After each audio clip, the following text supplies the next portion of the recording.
Okay, thank you very much. My name is Dudu Zimbada. I've been asked to co-program direct with Tate Welcome Msomi in the official memorial service to celebrate the life of Brawili. This official funeral comes as a result of the declaration by the President of the Republic in terms of a special designation based on the contribution of Professor Kgositsile, or known as Brawili. I'm not going to waste a lot of time. I'm going to ask the band to lead us in the singing of the national anthem. Then we'll proceed from there. I will ask all of us to rise in the singing of the national anthem. The family can, settle, either way, but the family can sit. I will hand over to the band. Thank you very much.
Thank you very much. You may be seated. I won't say much, but we'll proceed with the program. Let me just acknowledge Mayor Baby, the children, the rest of the family, the diplomatic community, the struggle veterans of the movement that Brawili served for the rest of his life, the African National Congress, the artistic community, the literal community, and all those that have worked with Brawili in different sectors or settings in as far as knowledge is concerned, because we all know that Brawili, all that he wanted was to make sure that as much as possible, the mind is free or is freed through knowledge. Just a basic announcement on your door at the back, when you turn right, it's the ablution facilities, those who want to use them. I think basically that's that. There will be other announcements as we move along in the program in terms of refreshments, but there is water that is provided throughout the day. Let me also acknowledge on behalf of the government, MEC Mamabulo, who's standing in for the National Executive, but also for the Premier of Gauteng, Mr. David Makura. I'm going to ask Mr. Trevor Fowler to do an introduction to Brawili's life and times.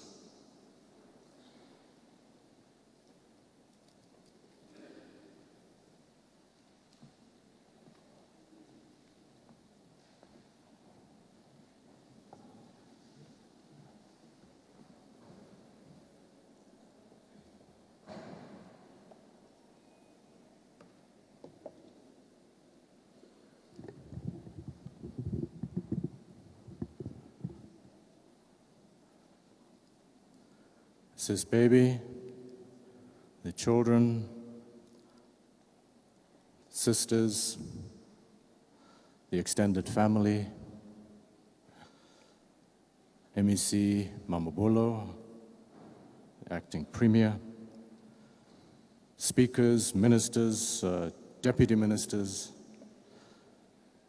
MECs who are present, MMCs, executives of all spheres of government, former ministers, leaders of political parties, members of the NEC, PEC, comrades and friends.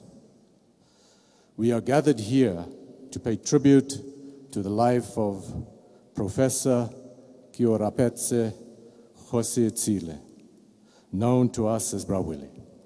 On behalf of the family, I welcome you as comrades, fellow artists, fellow academics, fellow teachers, friends and compatriots in this celebration of life. A life of struggle to eradicate injustice, poverty, and inequality. A life dedicated to the freedom for all. But in particular, freedom for artists, writers to express themselves, not shackled by the chains of the past, but are empowered to fulfill their talents and share it with society. Keorapetse Kgositsile was small in physical stature, but had a giant heart whose caring and kindness and all-encompassing humor warmed the hearts of people from South Africa to Africa, from the USA to the Americas, both North and South, from Europe to Asia. Keorapetse Kgositsile was humble, but was known throughout the world through his presence and literary works.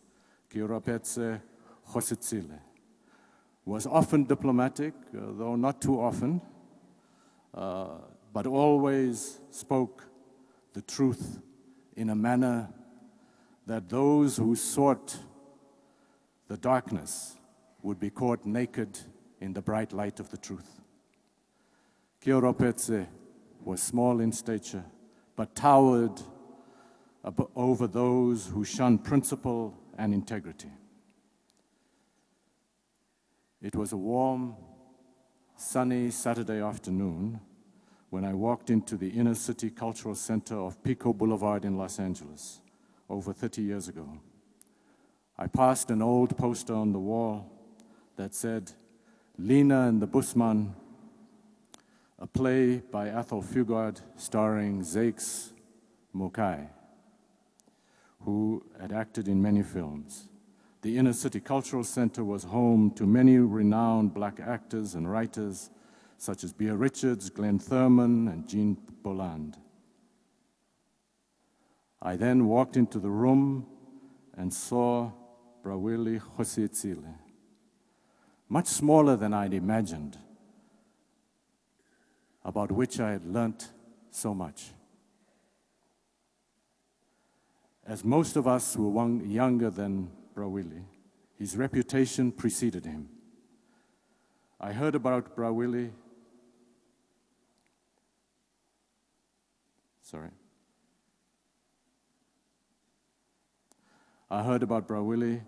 from, amongst others, Melba, his first wife, who I'd met several years before. I'd also had the honor of meeting Ipileng, Keorapetse's daughter, at the New York office of the representative of the chief representative of the ANC to the United Nations. She was a part of the Young Pioneers then, just a teenager.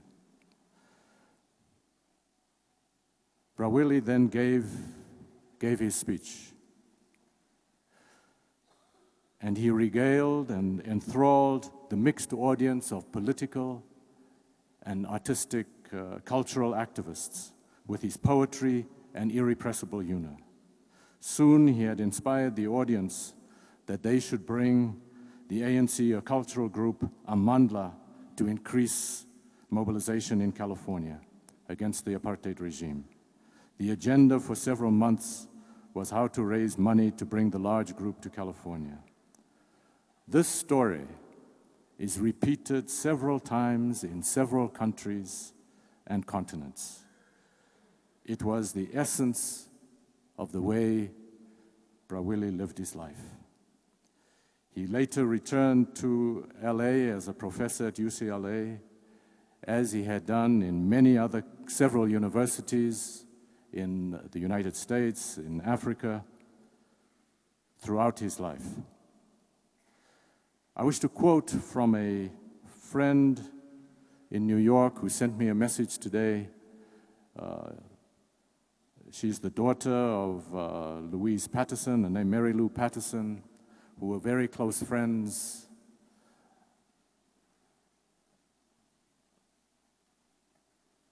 Of writers and playwrights.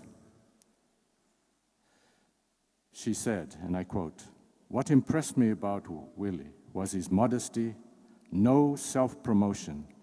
He had a wonderful sense of humor. One felt he didn't need to take himself seriously, but he took the movement very seriously and understood the role of culture that played not only in the liberation struggle, but also in the liberation of the self. It is a culture that brings out the best in everyone, expressing the true aspirations of a people and allows all a place." I want to thank Sis Baby and the children in particular, and the family for sharing Keorapetse with the world. Like many of our icons, he was more often than not away advancing the struggle and doing what he loved most, sharing his passion with the people of the world. Our gratitude to you is eternal. I am much richer for having known and learned from him. We collectively, as South Africa, Africa, and the world, are much richer for him having touched our lives. I want to close with a few verses of one of Keorapetse's poems, which carries many of the messages that you will hear over and over today. As I said earlier, he was often diplomatic, but always spoke the truth. He was small in stature, but towered over those who shunned principle and integrity. It's a few verses from the poem, No Serenity Here. Even the sun, embarrassed, withdraws her warmth from this atrocious defiance of unbridled denial of ties that should bind us here and always. And the night will not own any of the stench of betrayal which has desecrated our national anthem. So do not tell me of NEPAD or the AU, do not tell me of SADC, and please, do not try to say shit about Ubuntu, and any other neurosis of history. Again, I say, while I still have a voice, remember always, remember that you are what you do, past any saying of it. Our memories of struggle refuse to be erased. Our memories of struggle refuse to die. My mothers, fathers of my father, and me, how shall I sing to celebrate life when every space in my heart is surrounded by corpses, whose 1,000 thundering voices shall I borrow to shout once more, Daar is kak in die land. Thank you.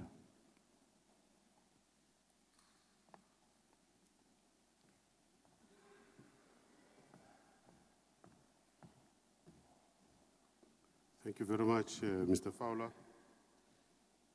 I think one of the things that we should say is that the question that has been asked by many is, how do you mourn? Thank you very much, Program Director. Aus baby, Libana, Liluku, Maluku Kaufela, leadership and membership at all levels of government and other sectors of human endeavors. Mema Thabo Kunene, widow to our first poet laureate, Professor Mazis Kunene, an executive trustee on the Mazis Kunene Foundation, to which I'm privileged to serve. Colleagues, friends, comrades, ladies and gentlemen, I'll also try to keep to time, as Comrade Mdu here have said. Brawili, we met before we met. It was in the heady 70s, just on the eve of the 1976 eruptions that shook the apartheid substructure to its very core, that you gallantly marched into our youthful consciousnesses. Your larger than life, your gigantic, lyrical, fiery lines of conscientizing, poetic mkhabulo illumined our fierce freedom march. No power on earth could delay, nor even crush or stop, whether by intimidation, torture, imprisonment, maiming, disappearance, exile, or death. Your outlawed, uninhibited, and road mapping work long before the rule of the internet, email, and cell phone miraculously and timelessly found their way to our forever thirsty and welcoming minds, arming us to the teeth to explode away oppression of one by another, preparing us for the long road to today's freedom's birth. What a marvel when we at last now met you in person, at last. That was in 1990, just after you, with your sharp and bomb-like pen, pointed our oppressor's gaze to the writing on the wall. The Writers' Fraternity, through the Congress of South African Writers, you helped sire, welcomed you back like a long-lost guide you truly were. A never-ending festival of life-giving interaction ensued through poetry-laden socio-political workshops, politically nuanced and tempered poetics of our times in public readings, new dawn policy formulations, presentations, and lectures. The latter you said you never really liked. Rather strange for such a towering and world-respected scholar and professor whose every breath was you as our untiring teacher. Post-exile, you wasted no time in getting us to walk with you the streets of our land, retracing your steps through the nooks and crannies of your being before Comrade O.R. Tambo called you abroad to help broaden, deepen, and rebuild our People's Parliament, the African National Congress, that the oppressor vowed to obliterate. Your intellect, unparalleled, the clarity of mind and thought, sage-like, drew queens, kings, presidents, ministers, premiers, and city mothers and fathers like moth to light, making you advisor of choice. We at the Right Associates take pride in, with the assistance and partnership with the Department of Arts and Culture, being the lightning rod for the process of establishing the South African Literary Award that bestowed on you the title of the preeminent of the nation, the South African National Poet Laureate, after your elder brother and comrade, Professor Mazizi Kunene, who handed you this baton after his departure yonder. As we bid you farewell, Brawili, our foremost mentor, comrade, and lodestar, we derived solace in the fact that much to your chagrin and initial toying against our idea and intention of honoring you, your memory and your precious, precious legacy with the Keorapetse Kgositsile annual lecture 4 years ago, you, albeit reluctantly, acquiesced to our request and to the very end gave it your unconditional support and presence at all the presentations thereof. Brawili, hard as it is, we have no choice but to accept your departure yonder in the full knowledge that with you and your forever beloved O's Babies abiding counsel, in this, the 4th anniversary of the Keorapetse Kgositsile annual lecture, sadly now to become a memorial lecture, your 4th coming of age was, or rather is, going to be a bonfire literary affair like no other, letting countless flowers blossom and innumerable school of thought contend amongst your peers, friends, young and old, colleagues and all everywhere. This way, we shall and must salute you, our Prof, our National Poet Laureate, Brawili. Robala ka khotso, robala ka khutso, Brawili, you forever young. Thank you. Dumelang, in particular, baby le bana ba ga Kgositsile le lapa la lolotle all around. When I was asked to speak, I kept thinking, what can I say about our dear brother and friend, Willie? The depth of loss is immeasurable, completely immeasurable, and will be for a very, very long time to come. You see, Keorapetse Kgositsile's wisdom, his clarity of mind, his irreverence, his incredible sense of humor, and yes, his mischievous smile and infectious laughter cannot be easily replicated by one individual. He truly was one of a kind. One of the qualities I loved about Willie was his command of the Setswana language. Even after decades in exile, his Setswana was flawless. When the subject of language would come up, he would frequently tell us he has no time for fools who leave home as young adults and after a short stay, say in the USA or England, they would claim to have forgotten their home language while speaking with heavy, exaggerated English accents. Willie would simply say, "I don't have time for fools."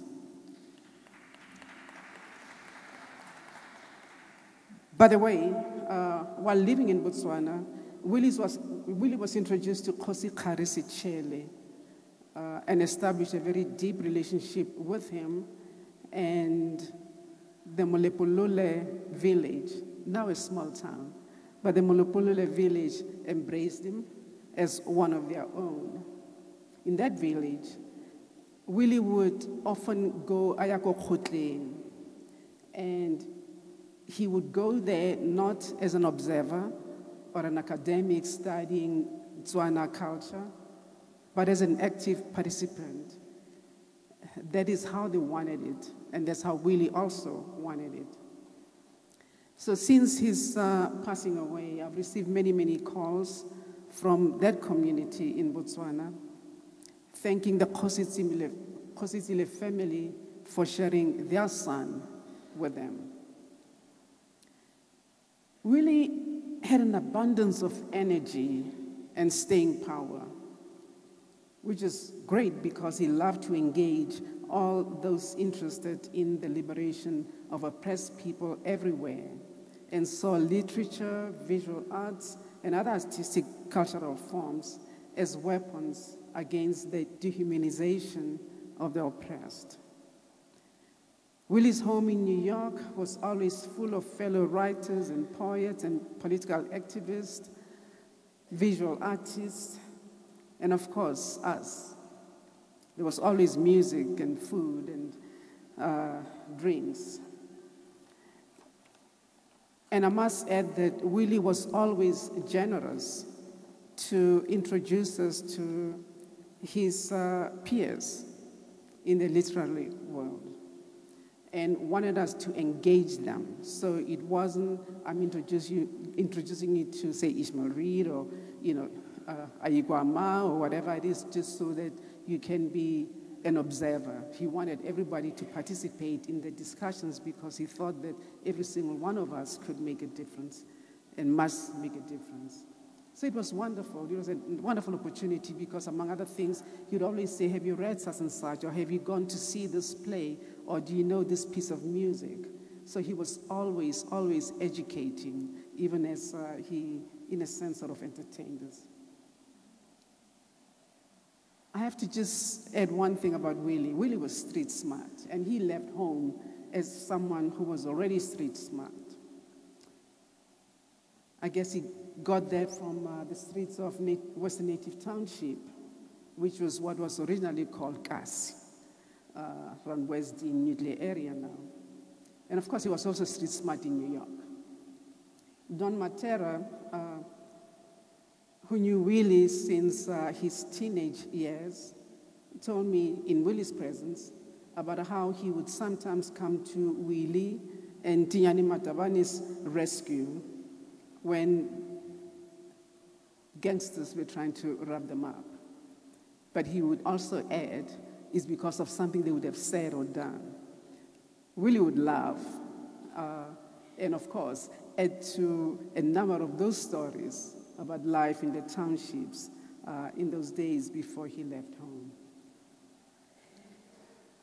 But even so, one of the things that Don would say is Willie was always smart, always interested in reading, always eager to engage people. And his irreverence is a part of what would rub some of these clevers the wrong way. But there was nothing they really could do about it. He was lovable, as always. Others of his generation also had a lot to say, as I said, about his irreverence and all of that. They also talked about how he treasured honest friendships and not mercenaries or opportunists. Willie was fearless and seldom hesitated taking on anyone whose views he disagreed with. He certainly was not shy to speak his mind in his iconic, deliberate, staccato style with emphasis. While some people would rush to say anything just to be heard speaking, he was deliberate in his delivery, as if imploring you or forcing you to listen and caution against running your mouth, as he put it. before you speak. The Willie I knew was brutally honest. This was one of his trademarks. He did not think much of those who, for instance, would use other people's works without acknowledging the source.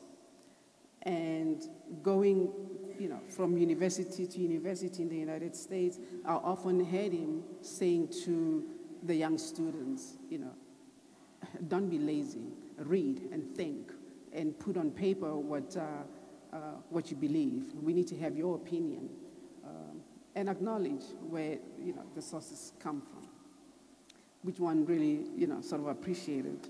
And coming from him, because he really was adored by these young people, it was like, oh, okay, we hear you. I will always remember Willie's sense of humor. He was, as I said, a straight talker. His love of people, his embrace of young people, as I said, and always making time for them to share and to learn from them. And it wasn't just here at home. That is part of what people know about Willie throughout the world. And of course, he never lost the opportunity to tease those who could not stay the course, especially because he had lots of energy and drive. And you think he'd get tired and maybe say, I want to go take a nap or some such thing, but he never would do that. And so you look around the room, and some of the people were much bigger and taller than he was, and he was still going. And the other ones were sort of slumbering, it's like, gosh, I need a break. But not Willie. Willie's poetry gave him the opportunity to travel far and wide. In the US, for example, his writings took him to universities, to workshops, to literary conferences and functions. He was constantly on the move. So much so that when you would get to his place and ask his little daughter, Ipileng, where his father was, she would say, airport, even though he would have been around, because he always knew his father to be going to the airport to, go do some work, cultural work in some place or another. I guess he hasn't gone to the airport now. We will not ever see him again, but he has left us a fantastic legacy. So it's really up to us to pick up the baton and move speedily ahead. We'll miss him. Thank you.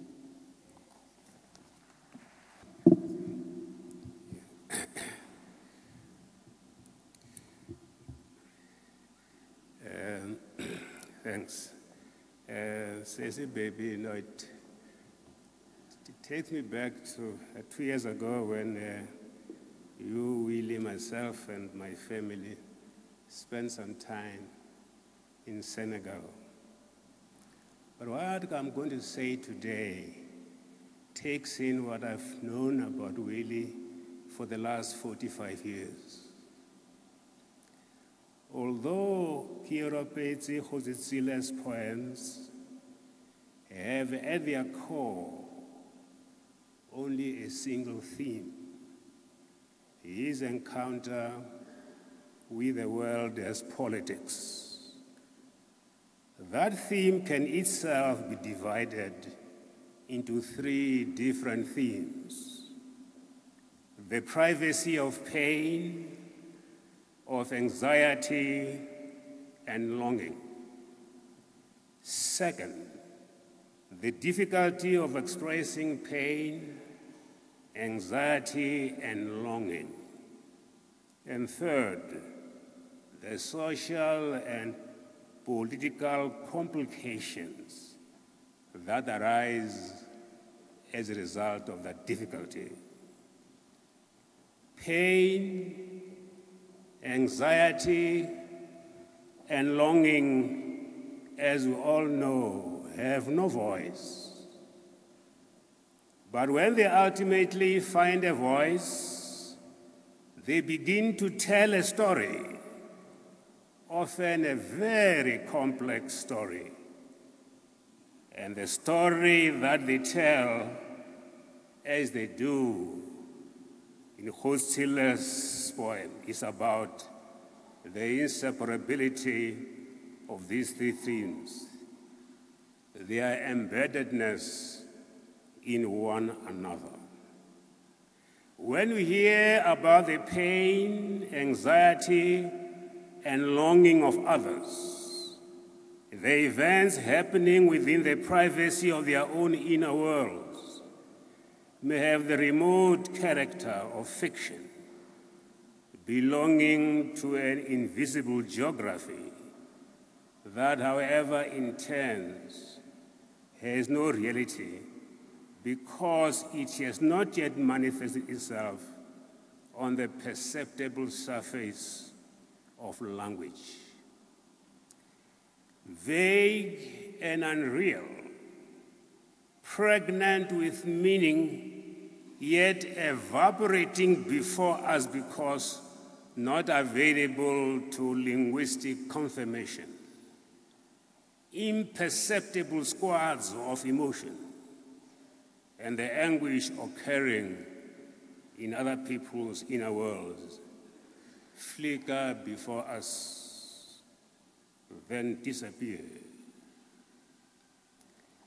Pain, anxiety, and longing occur, of course, not several kilometers away from us, but within the being of persons next to us, with whom we each day collide.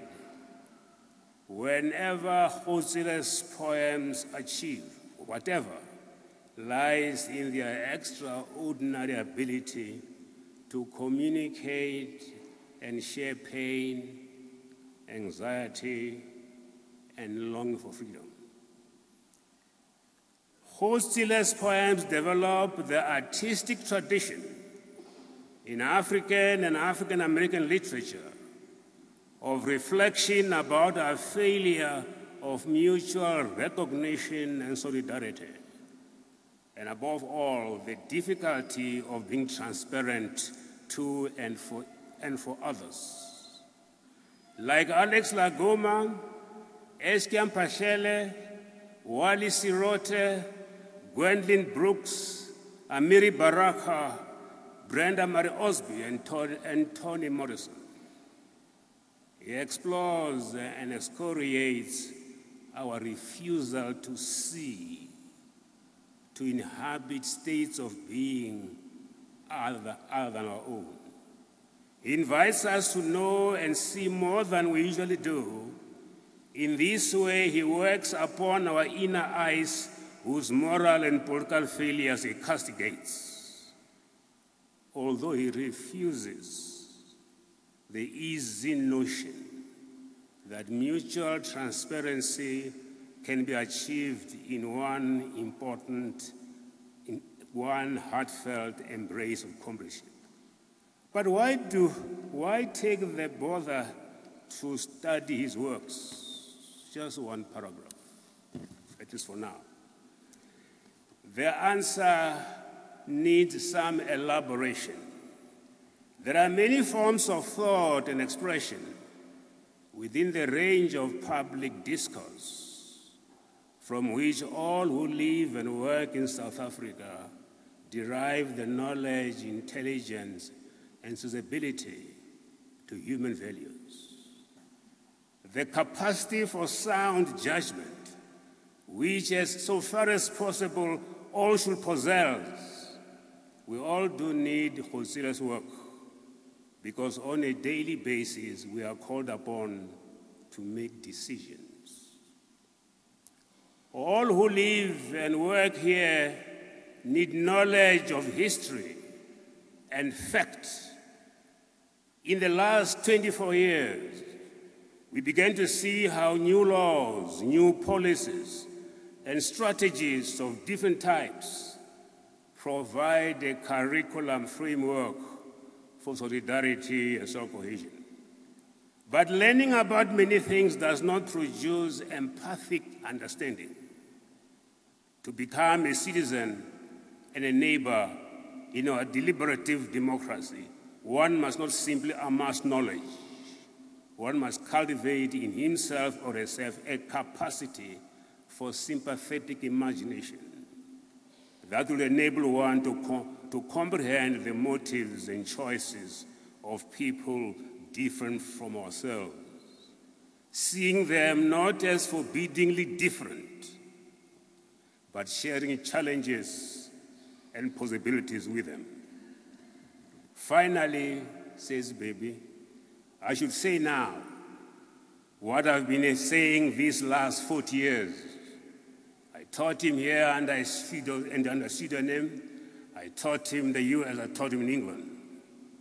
That the gifts of Kgositsile's sensibility and imagination are, for all their intensity and power, the gifts of a substantial human being. And this is the final impression I take from his work, that he was not bizarre or distorted, but in a profound way, fully and generously human, sane as well as brilliant, central as well as unique.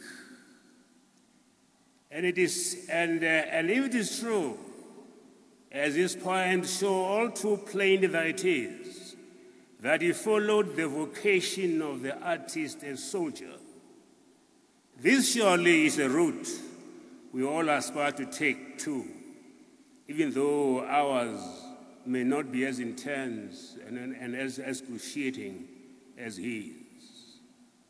So that when he claims that we can find in his work an autobiography of pain, of anxiety, and long for freedom, and the courage to be free, this surely is a route we would like to take, and a journey we are all concerned with. Friend and colleague, please rest in peace. Director, Sis B, the Kgositsile family, the Mochis, and the Jamzashi family and relatives. To save time, I'll say all protocol observed. If I said I felt pain, I would be lying to myself again. I was simply numbed. Even my possible tears froze behind my eyes. This is from Chimit in Memoriam, a poem by Professor Keorapetse Kgositsile. It is ironic that the words to succinctly capture the essence of my loss on the passing of Professor Kgositsile should come from the man himself. His eulogy to the Mongolian poet, Chimit, captures my emotions as I come to terms with the loss of a man who had been more than a father to me. A very important part of my life, has been torn away. Prof and I worked together at the Department of Arts and Culture for a period of 10 years. I first met him when I was a final year student at the University of Fort Hare back in 1997. We had another encounter at Wits in 2002 when the Department of African Literature, where I was doing my master's, hosted Chino Achebe. We reconnected at Arts and Culture in 2004, where he was special advisor to the then Minister Paulo Jordan, who's here with us today, and I was the head of the new Books and Publishing Unit. This was the beginning of a very close working relationship that would last for a decade. Prof was a consummate intellectual and a brutally honest critic. You had to be knowledgeable and well-read to hold a conversation with him.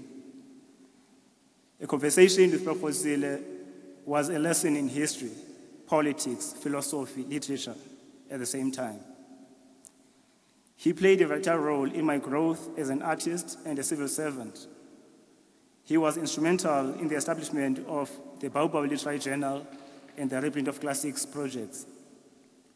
He was also a loose cannon who had no regard for protocol, much to the chagrin of bureaucrats.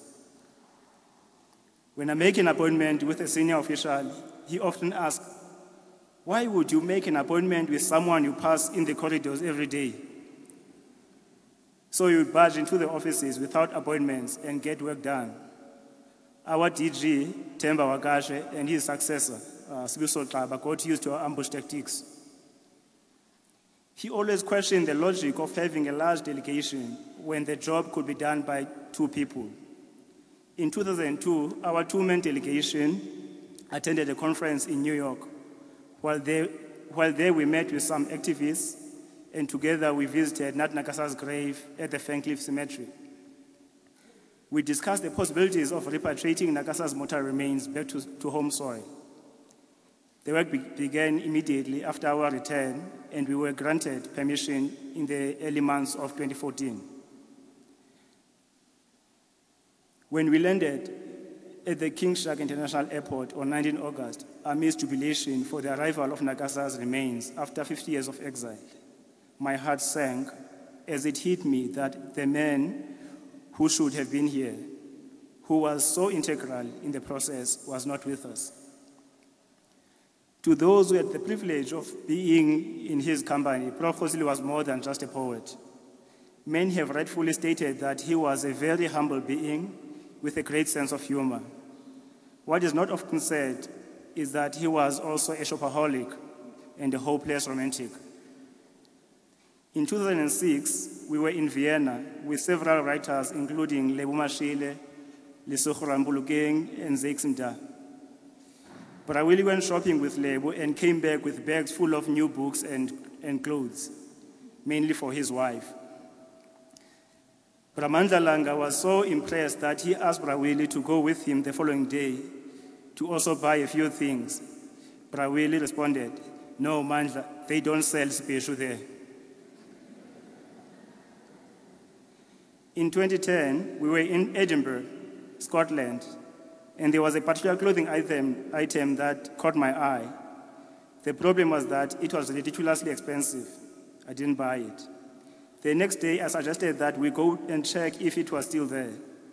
I did the same on the 3rd day, and at this point, Prof said, "Spiwo, we can't keep looking at the same damn thing. Let me buy it for you."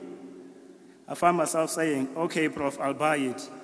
I know you care about me, but I'm an adult. You can't buy underpants for me." Lastly, in 2007, Havana in Cuba, Prof called me to his room very early one morning. He was still in bed, but he urgently wanted to read me a poem he had written that same morning. The poem ended with the words, "Should I love my heart more? Because every time I miss you, that is where I find you." It was later, it was later published as Letter from Havana, dedicated to see his wife. In every country I had been with Prof, there was always someone who knew him. A few years ago, Ngoki Wathiongo shared the experience of seeing Prof Kgositsile accosted by admiring friends in the US. He says South Africans did not seem to realize the treasure they have in their midst. I always knew that I was in company of a giant, but his humility and unassuming character made everyone comfortable around him. When I received the news of his passing, I was with my family in the Western Cape. We drove back to Pretoria, and on arrival, I took my phone to call Prof and tell him we would travel safely. A habit I have become accustomed to over the past 14 years. It was at this moment that I felt a profound sense of loss. I suddenly became real. I had to face the reality that never again will I hear his raucous laughter and see his broad, infectious smile. I took solace in the fact that I was privileged to have known him in his lifetime. And once again, my emotions find expression in his own words from Requiem from my mother. I do not know if you took your last breath with slow resignation, but this I know, I dare not look at myself in the eye peeled red with despair and impotent regret. Thank you. Way for a giant like him. A lot has been said about Kgositsile. All I know is that each time he came to California and came to our home, I was ready to pack my bags and run. Imagine the two of them, Kgositsile and Mazisi Kunene, stubborn as ever, full of poetry and laughter and disdain for things that they thought were not really meaningful and deep enough to move the struggle forward. I want to say that it is quite strange that you live with a man and he writes thousands of poems, and sometimes you take time to look through and find something that he said about you. I think I found one. I don't know how he got to write that one poem. But we're talking about a poem at a moment in time in the early 70s when South Africans arrived in the United States. It was a nurturing time for South Africans. It was an incredible time. It was at the very tail end of the movement in the United States. And we were embraced. We were enriched. And I think Kgositsile and Mazisi enjoyed a lot of warmth. And I think I can safely say Mazisi Kunene wrote almost 70% of his poetry in that environment. And we must thank them. We must acknowledge them. It was not an easy time during Reagan's constructive engagement time. I want to say something very special today about a man called, a young man, Siapho, Rax, and Cindy. They have an incredible depth and recognition of what maybe adults should be doing. They nurture older people. They will go and find a person that you didn't think they would know. They would actually look after that person, like Zaid Mpatlele. I cannot express it. When Mazisi was very ill, with not so many friends coming to see him, Cindy's and Rax would come in the evening and ask to see him. Then I would say, he's too ill, please.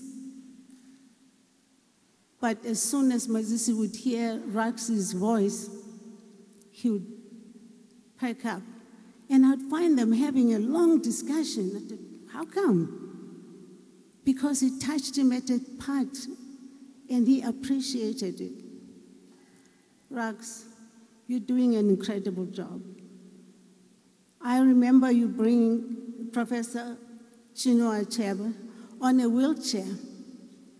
You are deep.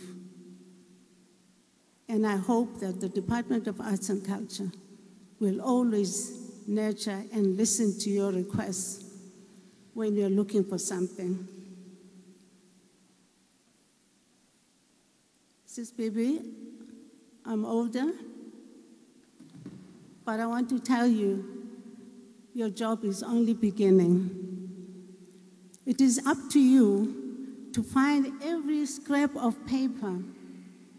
Nothing is too small. In my house, it's a rule, a liquid paper, jelly rubbish. Because right there, you will find everything that was very important. And maybe you might even find a few poems about you.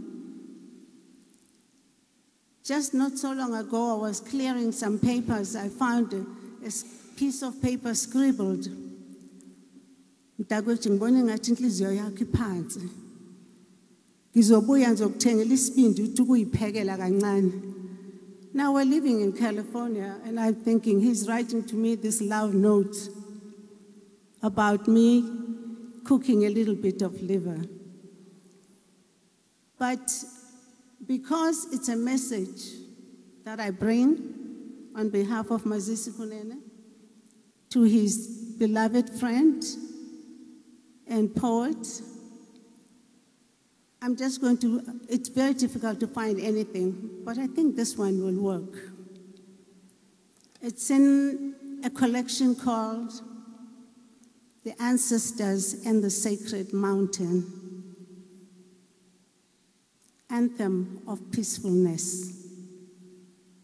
The time has come to play the big drum, to make the path of the sun, to spread the message of the song, to prepare the great tale for the evening. This side of the mountains we stand. A vast shadow of the forest covers our feet. We are the proud children of the poets. We saw the overhanging clouds coalesce, and the season opened its wings of the night. The winds rushed to the impending rocks, whistling the flute song of the traveler. The shepherd boy heard him and came to him to sing the same song. The eyes of the poet greet the afternoon. Friendships long forgotten are rekindled. Slowly, words assume the authority of love. The grandmother of the quiet earth embraces us. Her communion travels through the whole universe. We are freed from pain by her eternal love. Thank you.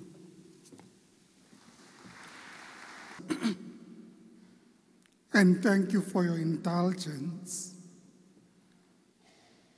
Sis Baby and members of the Kgositsile family, MEC Jacob Mamabulo, and representatives of government, members of the diplomatic corps, comrades and friends. We are gathered here today to mourn the untimely passing of South Africa's national poet laureate, Professor Keorapetse Kgositsile. This platform also allows us the opportunity to celebrate the life and legacy of the recipient of the National Order of Ikhamanga in silver. One is acutely aware that as most of us celebrated the festive season, you as the family and loved ones had to endure the reality of his illness and hospitalization. Bagalusika loga Kgositsile jaaka ba ga rona ba eletsa fifing go tshwarana ka dikobo mo motseng o a re kitlaneng re fenye. Comrades, ladies and gentlemen, we pay respectful homage to an elder who was a fountain of sagely advice during apartheid and in the democratic dispensation. We honor an exemplary stalwart who was selfless in his countless contributions and tireless dedication to our people's struggle for a better life. His passing is not only a loss to his family and friends, but it is a grief equally shared by the local and international community. We will miss his unassuming presence in the halls of academia. We will miss his counsel in matters of government and industry policy concerning the fields of the creative arts.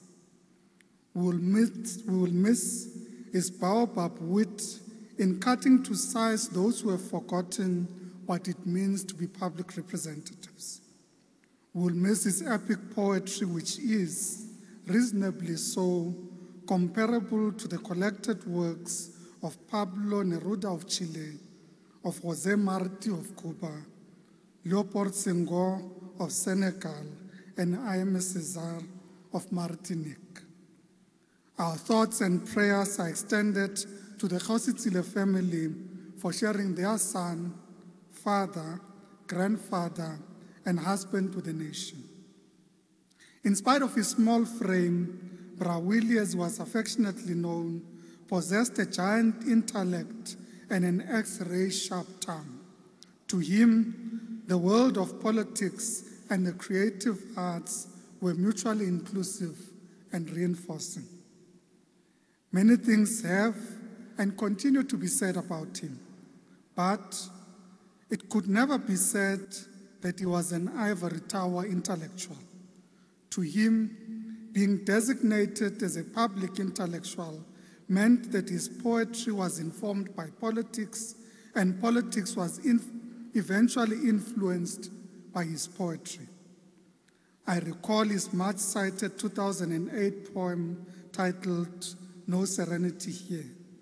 I hear him chant in the introductory stanza of this work, and I quote, "An omelette cannot be unscrambled, not even the one prepared in the crucible of the 19th century sordid European design.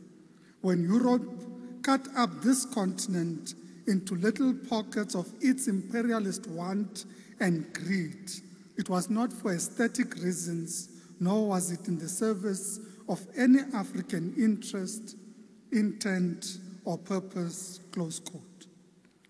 Prof would have penned these words, pained by the reality that the borders that today shape contemporary Africa have brought to us levels of chauvinism that betray our common heritage and indeed our collective history of struggle against colonialism, dispossession, slavery, and racial prejudice.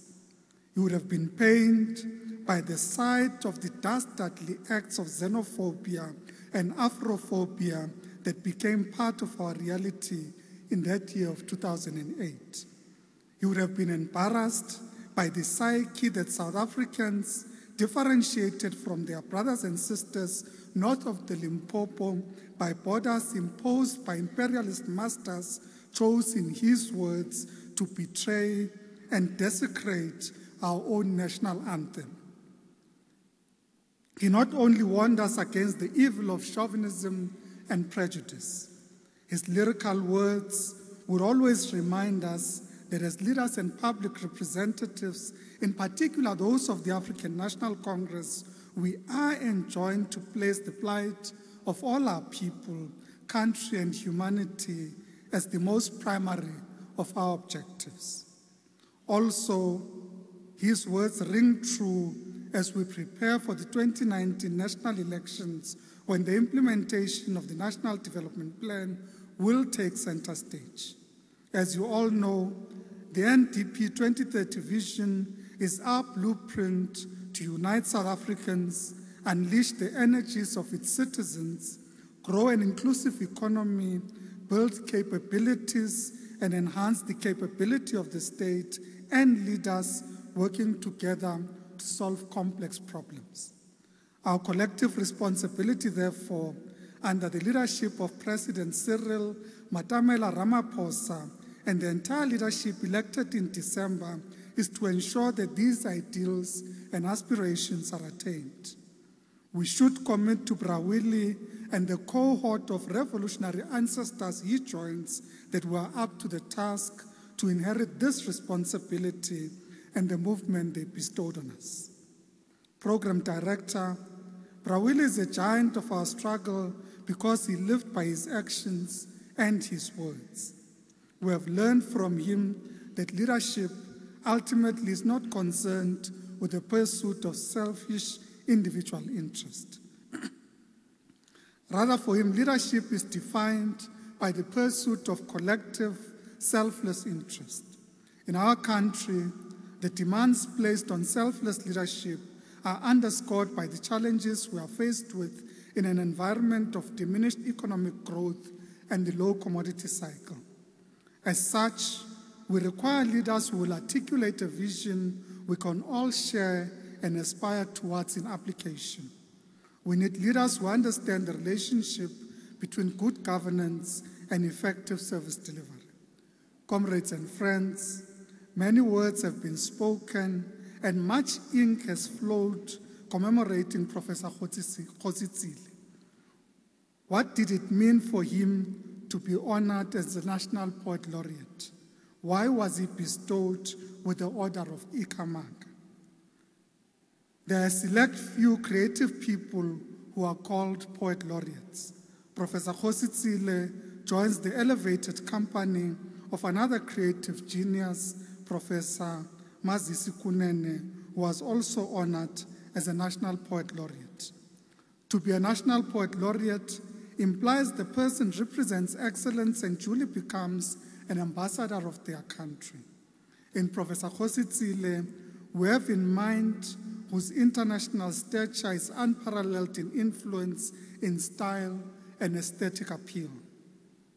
To be a National Poet Laureate meant that Brawili endeavored to speak truth directly to those in power. Since he was brave and fearless to confront apartheid, he felt duty-bound to caution those in our democracy who use high office for nefarious means. As his protege and author Mandla Langa wrote recently, and I quote, Kgositsile forces us to face our own imperfections, our collective disloyalty. He castigates the fat cat and the opportunist. He warns against false prophets and holy believers in the words he uses like a scalpel, close quote. He was a beneficiary of the Order of Ikhamanga for his legacy and influence on the musical genres of jazz and hip-hop. We regard him with a sage or griot since he successfully merged our oral traditions with postmodern forms of communication. He is arguably the grandfather of the decolonialism movement in the United States, and in South Africa for his deconstruction of our pock-marked colonial heritage and post-colonial experience. Fellow mourners, it is not by coincidence that the worldly expertise of Professor Kgositsile were counted on by several national cabinet ministers. These ministers were not merely impressed by the prof's wit and intellect. They relied upon his Pan-African and cosmopolitan experience that was gained in global capitals in the US, Africa, and Europe. In his council, these ministers could depend on his learnings, crafted and carved in his personal and professional interactions with luminaries like Amiri Baraka, the Last Poets, Stokely Carmichael, Nina Simone, and Harry Belafonte. I am of the view that Professor Kgositsile's legacy lives on not only in terms of stylistic influences on current generations of creative artists, but in his conscientious political activism. As we say ka Setswana, setlhare se itsiwa ka moong wa sona. As I conclude, allow me once again to borrow from the humanistic words of the wordsmith whose life we celebrate today. For we cannot, dear comrades and friends, celebrate this life if we do not reflect on his fears and aspirations, not for self, but for this beautiful continent of Africa and humanity as a whole. In another of his poems, Anguish Longer Than Sorrow, he writes, and I quote, refugee is an ominous load, even for a child to carry. For some children, words like home could not carry any possible meaning, but displaced, border, refugee must carry dimensions of brutality and terror, past the most hideous nightmare anyone could experience or imagine, close quote. Yet these, dear comrades, are not just our imaginations, but the experiences of our daily lives as we witness on our television screens, newspapers, and social media the reality of the victims who die on the Mediterranean Sea in search of hope and the ability to dream. The sights of our brothers and sisters living in tents erected in refugee sites, the truth of Palestinians and Somalis whose experience of urbanism is the generations of existence they have spent in makeshift cities on foreign soil. To the family and friends of Professor Keorapetse Kgositsile, take comfort in the words of the Roman statesman Seneca when he said, "The day which we fear as our last is but the birthday of eternity. May his soul rest in eternal peace and his words live with us forever." I thank you. I know you'll understand. Thank you, Sis Babe, and thank you, the family, for allowing us to be a part of this memorial service. Briefly, why I'm also here and I've been asked to be a program director is that as chairman of the Living Legends, we had many plans for all these living legends to continue to do master classes, and Brawili was one of them. And we will continue to see how we make sure that the legacy continues. Just before I move on to the segment for poets, I will ask Bra Jonas to say a few words and perform, and then we'll let you know about the segment of the poets. Bra Jonas.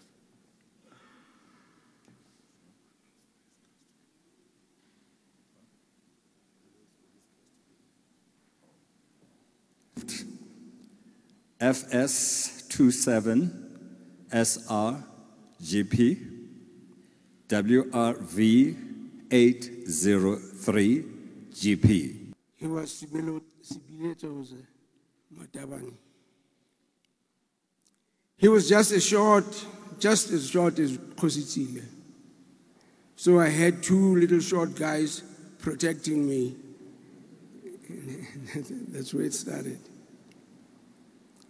I left Matibani and went on with my music until I left the country in 1961 with King Kong, going abroad. We met again in New York, where he was on a scholarship with various other students. They were taken from Tanzania by the State Department. Most of the students were PAC students, and there was only about 4 of us who were ANC. Willie, Jolo, Bethwell Stai, and myself. We started to hang out, you know. I had an apartment which I used to share with Hugh Masekela, and that was on 310 West 87 in New York. And we learned the things that you learn about a person when you live together. It was an unwritten rule that when you go to 310, you must bring a 6-pack of beer and a chunk steak. These are the students that were coming to 310. It became a place where one received most of the South Africans that came to the US, those that went to New York.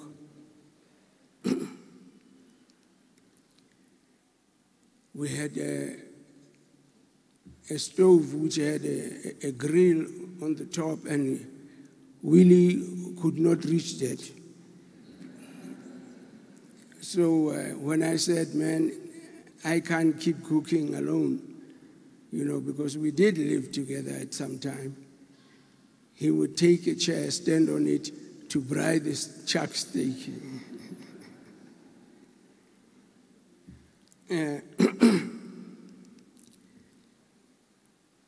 We hung out together, you know. He wasn't a good cook because he would try to cook and read. It would be books and booze, you know. The beer, and if we had a little bit more change, we'd delve into the brandy, South African style.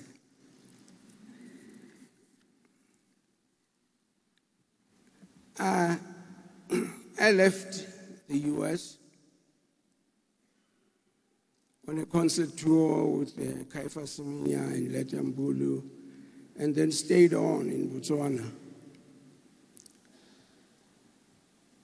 Then in 1977, I took a group of musicians, we went to Nigeria, to Festac. That's when I met Willie in Tanzania. He was in the ANC office there, but he was still studying. In New York, there was a time when some ANC leadership went to speak at the UN, and that was Duma Nokwe, Tennyson Makiwane, Robert Geshe. They were hosted by Miriam Makeba, who offered to have them eat at her place because they were just given a radius of 5 miles around the UN.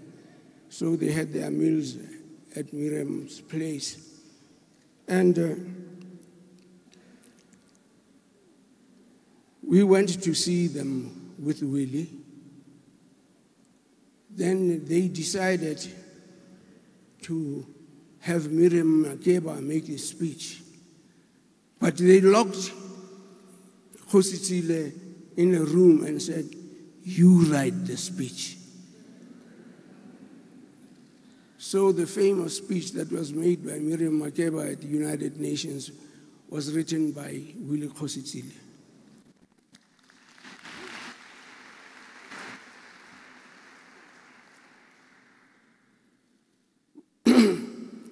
We had been to Nigeria, and that's where we both worked on a show for the ANC, because there were various cadres of the ANC that came from all over the world, different disciplines, singers, dancers, actors, painters, sculptors, all kinds of people, writers, poets, and all that. So we worked on the show for the ANC because this was a very big festival, Festac, a festival of arts and culture, which was a festival of all blacks and third world countries. We co-directed the show that went on tour in Tanzania, in Zambia, in Mozambique. This was an ANC show. Then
Is not a dancing bear. This is an excerpt from Amos Z's Return to My Native Land. And I just thought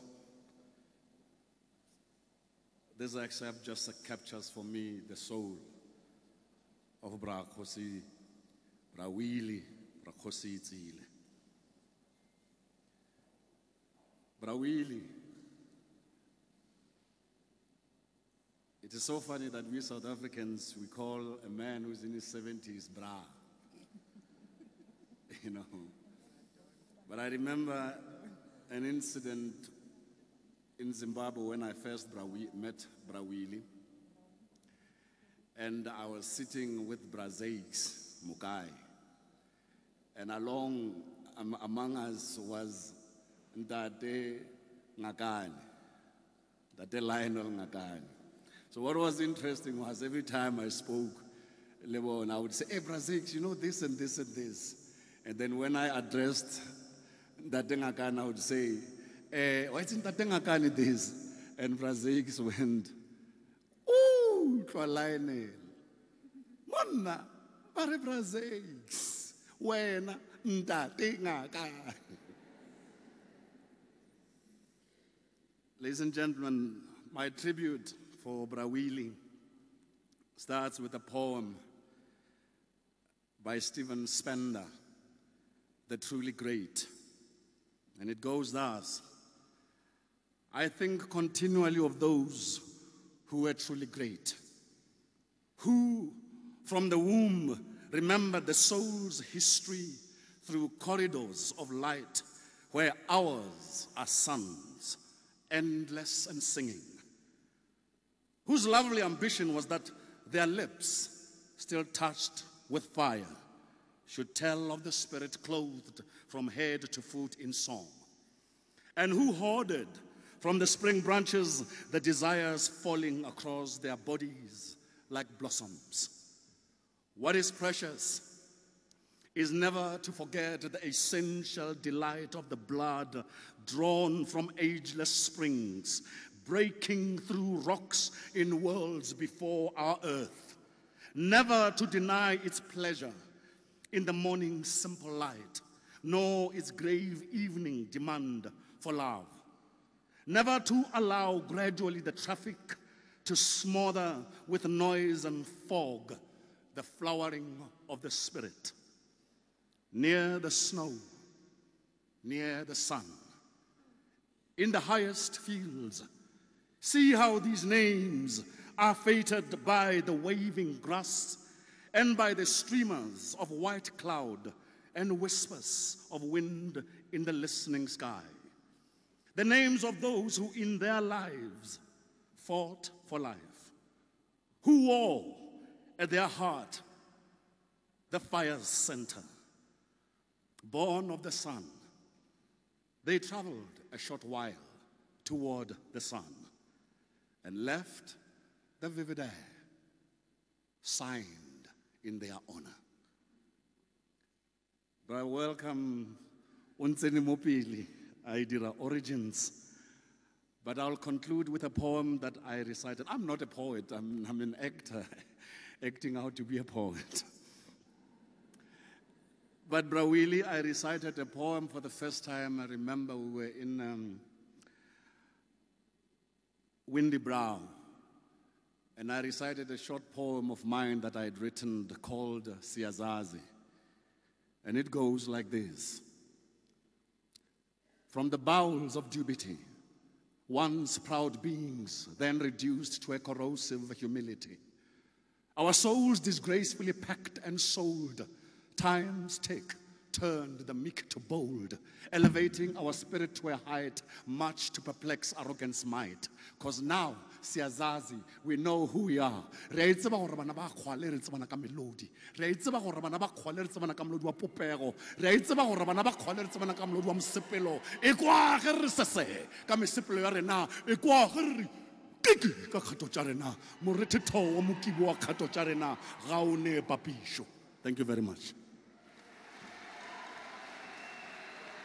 If I could sing notes from No Sanctuary.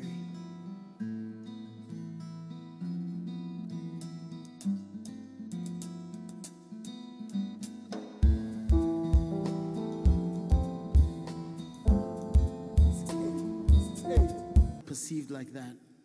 And the only times that I got that sense was when I spent time with Keorapetse Kgositsile.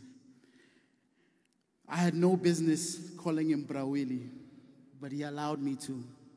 He wanted me to be comfortable. He wanted us to be comfortable. I think he saw in our quest, in our journey, a mirror of his journey, and he nurtured that for us. He drew a clear line of lineage from what they were doing in the 60s and 70s to what we were doing. He linked playwrights and writers to rappers and spoken word poets. I am honored and grateful that I could spend a little bit of time on this planet with him. Mama was a soldier, Papa was a preacher. That's a Bible and a rifle. Tell me that don't make believers. How you get freedom? By even in the odds. Every evening she was cleaning the Kalashnikov. Show difficulty should be met with much resolve. Show me discipline. If they're not with you, fuck them all. If you USSR, I'm a product of the USSR. I seen a gun before a basketball. Son of a cater, only one of them made it. Some agent laced my daddy whiskey with some foreign agent. Collapsed, he gasped, died on the doctor's lab. Apartheid operations, doctored pass. Now tell me that don't rub you up the wrong way. These corridors of power filled with cowards playing comrade. The worst master is the former slave. The forecast said it's war again. The warrior is born again. My memory of Keorapetse Kgositsile was that he was so generous with his time and his experience. And they say you judge a man by what revolutionaries die and the children forget. The children forget the ghetto is our first love, and our dreams are drenched in gold. We don't even cry. We don't even cry. We don't even cry about it no more. Are the beautiful ones really dead? Sizilibele uba sizalwa ngobani. Sizilibele uba sizalwa ngobani na. Sizilibele uba sizalwa ngobani. Sizilibele uba sizalwa ngobani na. Sizilibele uba sizalwa ngobani. Sizilibele uba sizalwa ngobani na. Sizilibele uba sizalwa ngobani. Sizilibele uba sizalwa ngobani na. Ngiyabonga. Members of the Diplomatic Corps, senior government officials, esteemed authors and artists here present, all the ministers and ex-ministers under whom Prof. Kgositsile worked. Distinguished guests, it is a sad day for our nation as I address you on behalf of the Minister Natim Tetwa, the Minister for Department of Arts and Culture, who could not be here with us today, but has sent his heartfelt condolences. And he says, first and foremost, we as South Africa should acknowledge that a mighty baobab tree has fallen.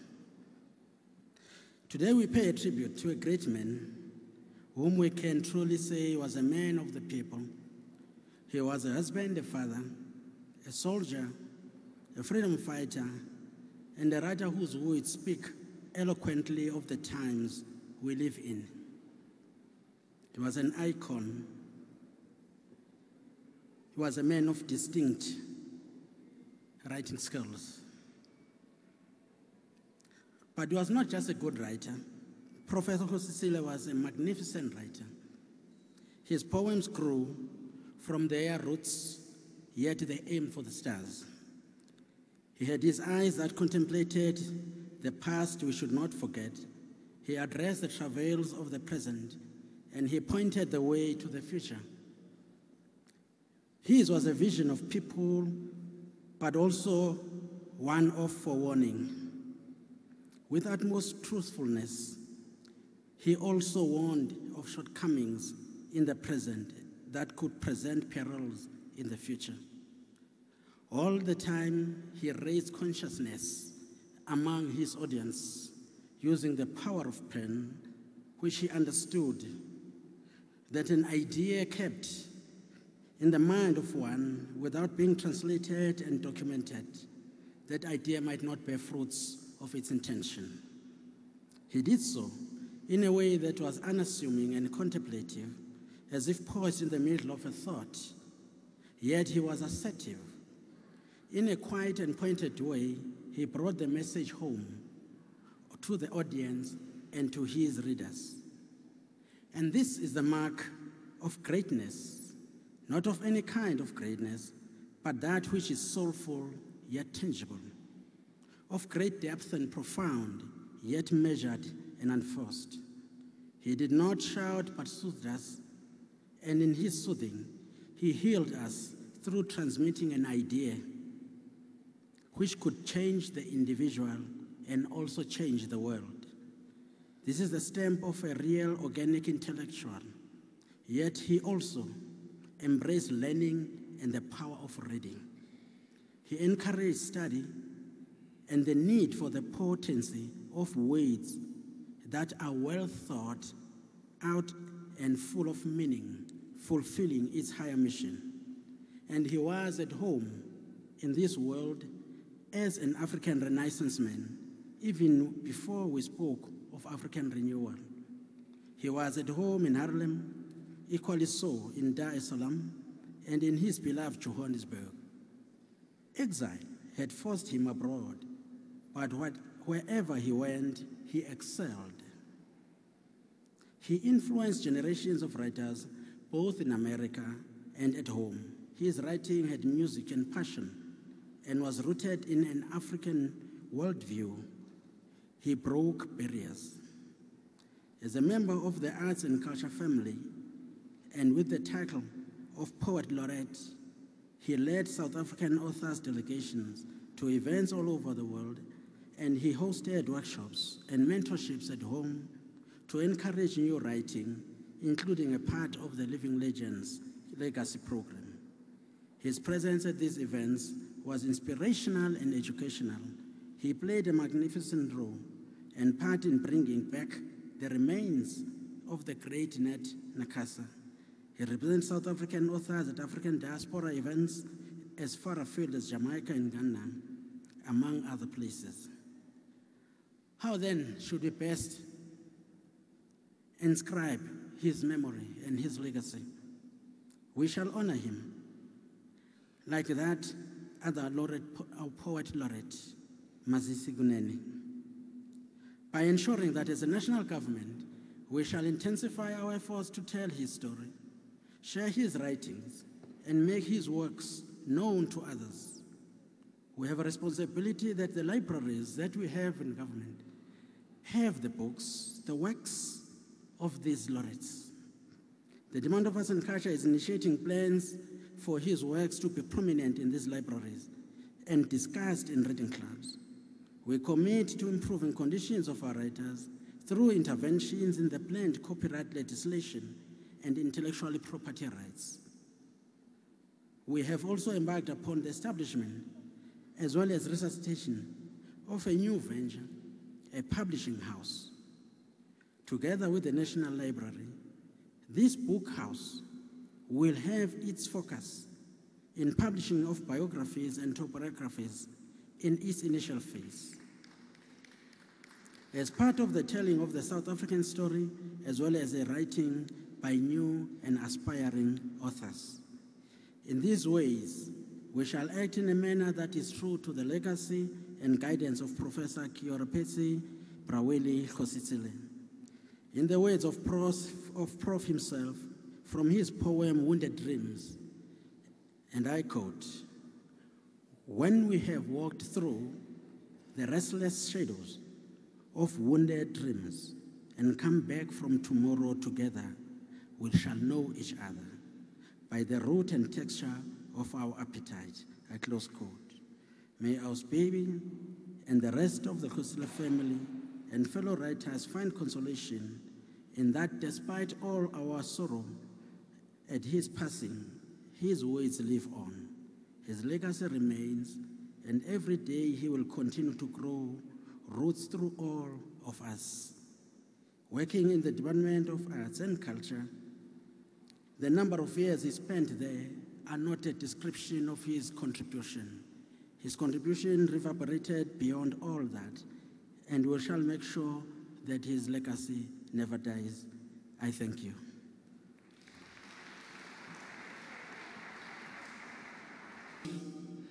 Acknowledge the excellent work both of you are doing, and thank you for the good work. Now to Mama, baby Dorcas Kgositsile, to the children, the family and relatives, current and former ministers, deputy ministers, MECs, mayors and MMCs, MPs and MPLs, councillors, Director Generals, heads of departments, senior government officials, ambassadors present, leaders of all alliance structures, our veterans and stalwarts, international guests, friends, comrades, ladies and gentlemen, on behalf of the national and of course our Gauteng government, provincial government, led by our Honorable Premier David Makhura, I'm glad and sincerely pleased to convey our condolences on the occasion of this memorial service of the late Professor Keorapetse Kgositsile, affectionately known as Braweli. Kindly allow me to say that due to time, and of course considering the situation of the family, I plead with all of you present that the speakers who have already spoken, sharing their different experiences and of course direct life experiences with Braweli, have beyond doubt done the work by paying a memorable tribute to Braweli. They have successfully and in the most persuasive, remarkable and befitting manner introduced us deeply into the life of a stalwart, the martyr, the gallant fighter and combatant of our liberation movement, Braweli. In other words, all I can say now on behalf of government is to thank all of them, appreciate and acknowledge your eloquent and moving tributes. You have made this memorial service of the great professor remarkably successful. You have said it all, making my job simple. And let me up front just thank all the workers, our staff, working with the family for having made this memorial service a successful event, and thanks to all of them for an excellent and sterling work. Let me also thank the family for affording us the opportunity to pay tribute and bid farewell to Brawili. Comrade Trevor Fowler, thank you very much. All tributes by all poets, by the entire arts and culture community, by Director General of the Department of Arts and Culture, Ukabazela Vusimuzi Mkhize, who used to be my boss at some point in life. Tribute by the entire intelligentsia and academia, all the good music and poetry, all the artistic work on stage and in the hall. And of course, let me acknowledge tributes made by Comrade Parkstow on behalf of the entire Alliance. I must also commend all the media houses and staff for keeping our people informed about Prof. Willie, who really is the embodiment and personification of the best that humanity can be. To the entire family, Umama, the children, and the entire relatives, please find comfort and warmth in the tribute and words of everybody that spoke here, rendered a poem, sang. I think all of them have done a good job in their words. Find comfort. But also, Brawili himself would have said, and of course, the Vice Chancellor of UJ has already quoted this part, but he would have said to the family, open quote, all things come to pass when they do, if they do. All things come to their end when they do, close quote. I must say Brawili was quite ahead of us because he clearly understood that things, including life, come to pass, come to their end when they do. His towering words are a monumental script of comfort and warmth. Program directors, allow me to conclude by saying to Brawili himself, you have lived your life to the fullest. You have shown beyond doubt that it is possible to be successful and still be very humble. You have demonstrated that your excellent achievements should serve as a source of inspiration, courage, and motivation. You have taught and educated us that success and exceptional achievement, especially in scholarly and literary work, should not be a source of humiliation for others, neither a source of belittling others and make them feel very small and treat them as perpetual failure. We admire you because you understood that education is a tool of liberation and freedom, and certainly not humiliation. This you did because you understood that many of us and people who have not achieved what you have achieved do indeed love education, but except for history, circumstances, and difficult conditions that militated against their pursuit of education and knowledge. We admire you because you never used your remarkable and excellent achievements to brag, to look down upon others for self-praise, because you understood that the very founding fathers of our national liberation movement you dearly love were themselves, are themselves, and will forever themselves be scholars. You have left us and future generations with a rich legacy and monumental scholarships as a point of reference for future generations. You have demonstrated that it is possible to excel in many aspects of life and still commit your life and sacrifice for the cause of humanity. You have given us your life of love, of courage, militancy, scholarship, honesty, and integrity. You gave us life of morals, ethics, and humility. You served your people, country, and the world without taking anything from them. Your untimely death followed soon the successful 54th National Conference of the movement you dedicated your life to, served to the best of your ability, and never diminished its standing in society. Your untimely death came on the eve of the birthday celebrations of the movement that you dedicated your entire life to. Your untimely death came at the time when your movement celebrated the year of War Tambo and now that of Nelson Mandela, leaders you worked with and so held in high regard. Let your soul rest in peace. in the knowledge that the struggle you and many others wage still continues. The government you helped put in power is still committed to the ideals you lived and died for and will never betray them. As you yourself said, that freedom and liberation is not about the flag or national anthem, but is truly about the quality of life and the better standard of living for the people. As government, we ensure to continue, as a Cuban revolutionary will have reminded us, that ideas never die, ideas live longer, and your ideas will certainly never die. In that regard, Brawili, the struggle continues, aluta continua, rest in peace. Thank you very much.